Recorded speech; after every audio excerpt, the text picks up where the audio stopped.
Well, about finished the board laying of the RV.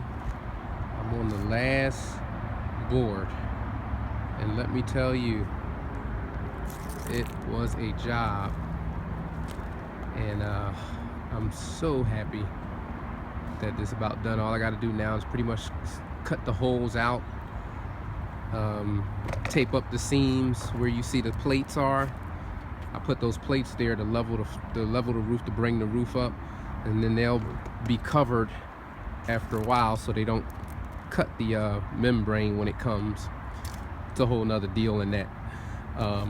But yeah, guys, we're coming along with the roof. That was the major thing with this camper, or coach rather, and we're almost there. So I'll finish that last board tomorrow. If I feel froggy, I'll start cutting out the holes.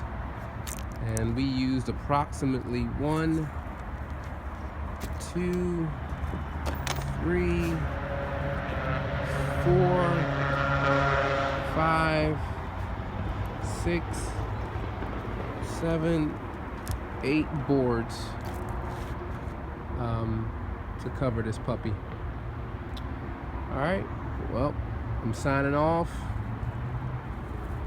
I'll talk to you guys later.